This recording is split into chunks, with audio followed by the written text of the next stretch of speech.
All right, so here we have our Dell Inspiron 5477 all-in-one.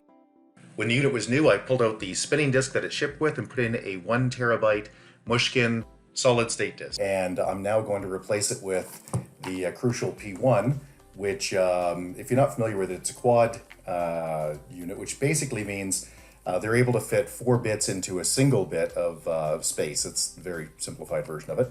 It runs incredibly quickly right up until it's about 95% full, and then it slows down. You can check the benchmarks on that.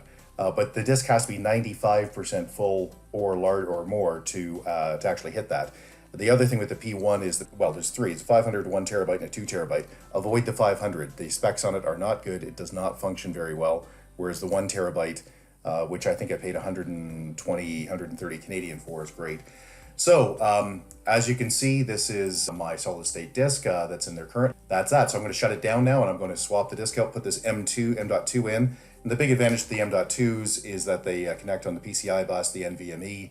They're NVMe rather than on a SATA, and they run dramatically faster. So let's run some benchmarks and see what the performance is. So I'm just going to go to NovaBench and download NovaBench. I'm not going to make you watch this. Okay, so here we have NovaBench installed, and this is, I should note that this is running a pre-release version of Windows 10. This is running Windows 10, 2020 H1, also known as 2003, but it's the pre-release version. I just wanted to note that in case it makes a difference. I don't think it will, but what I'm going to do now is just disable my Defender, so it doesn't affect the benchmark, and let's go to Settings and turn off real-time protection, which it's really not going to like, and that's just fine. Let's run some benchmarks. Again, I'm not going to make you wait and watch this. All right, so let's take a look at the numbers here. So the disk you can see is coming in at 400s read and write, and the whole machine's coming in at 1688. Should run this a few times, but for the sake of expedience, I'm not going to bother. Let's just call that 1700 because the next time it will be faster. So let's just shut this down, and I'm going to swap the disk out. I'll show you. Okay, so we've got the unit down. Now, if you watched the earlier video on how I did this, you know you have to just sort of pry this cover off. There it is. And then there's one or two screws there that are labeled M3s. So you need a regular Phillips, or Phillips will do it. I have a jeweler's one, however. There we go. So I can use that. And let's just pull that off. And I think I thought there were 3, but apparently there's only 2 screws holding that in. So gravity is mostly what's holding it. So there we go.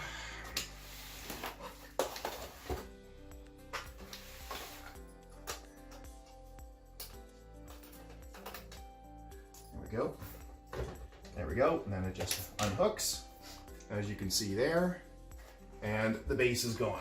Now we need to pull this off, pull the back off. Okay, so as you can see, probably, not very well, but right there, this top, there's a little instruction here that just says this plastic just slides up. So that's what I'm going to do. There we go, and off it goes. Yay, Dell. Okay, so as you can see, that is the 1 terabyte solid state SATA disk that I put in last year. Mushkin works fine, but again, I want to change to the dramatically faster PCI connected disk. So let's pull this apart. Now, to do that, I need to pull out screws here, and I believe there's one over here. Yeah, there it is. And I think there's one there too. So let's just pull this apart. I'll speed this up so you don't have to sit here and watch me. And then let's see if that slides forward or just, it just pops off. There we go. So that's your protective shield. Nothing too interesting there either. Okay, so I'll just edit all that out. Okay, so if you're wondering what an M.2 looks like, that's it. So what I need to do is put some thermal pad down here. So let's just take a look. What I'm going to do is, there's my thermal pad. And all this really does is provide a separation off the board and keep the system cool. So keep the drive cool. So let's just pop this down. And if you're wondering, do you absolutely need it? No, you don't. Should you have it? Yes, you should. Okay, so there's the Crucial M1 box. Very exciting. There's nothing in it you can destroy, so don't worry about it. Just mangle it. There we go. So that is a Crucial P1 solid state drive. It's 1 terabyte. And you can tell that they can double that and make it a 2 terabyte because the other side's not used. And yeah, we simply slot it in like that, pop it down here and screw it down. So let's do that. What I'm going to do is I'm going to try to pull this off and see if I can live without the standoff on this board. So generally there's a standoff that you plug into there and all it does is give you a separation. I don't know that I really need it on this one, so I might get away without it. Let's find out. Screw is long enough that with the thermal pad there, I am solid enough to leave it, which is amazing to me. That's really quite a shock. So that's in there very nicely. And all I have to do now is reassemble it. I'm not going to bore you with that, so I'm going to speed this up. Okay, if you want the M2 to function, you need to go into your BIOS, and I'm going to do that on this Dell by pressing F12 over and over again. And I'm going to go down to BIOS setup, and then I'm going to move over to advanced, and I need to make sure that the SATA operation is set to AHCI. If it's set to disabled, which is available on many machines, well, then you won't have anything. If it's set to RAID, it won't see the, it'll see your SATA disk, but it will not see your M2. And go to disk management, and this pops up, and it's obvious that it is looking at the new disk. So I'm going to select GPT as the way to do any large disk.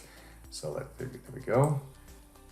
And there it is. So there's my 1 terabyte M2, and that is my 1 terabyte Mushkin solid state SATA disk that I'm going to replace. So here we are with the fresh install of Windows 10. I gave up trying to clone the disk due to problems with the cloning process using NovaBench, AIO, EaseUS, Macrium, even CloneZilla, and I just rebuilt it from scratch.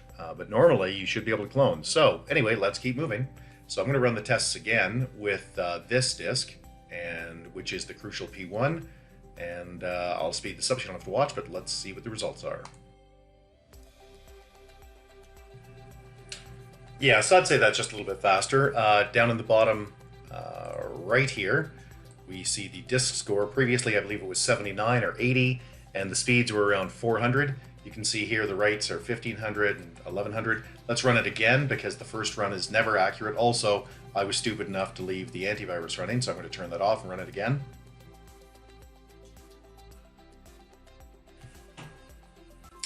Well, that's odd. Yeah, it's usually faster the second time, and especially with the antivirus off, but regardless, there it is. So we're talking 1600 and 1000 read and write, and write and read, I should say, and that's that. So definitely a worthwhile upgrade to the Crucial P1, or for that matter, any M2 disk. Just the Crucial P1 is a very reasonably priced disk. That disk, it's not a disk, that drive cost about $120, $130 on Amazon, and is a terabyte, which is fantastic. So, all right, if you have any questions, please get a hold of us at www.urtech.ca. Thank you. Bye-bye.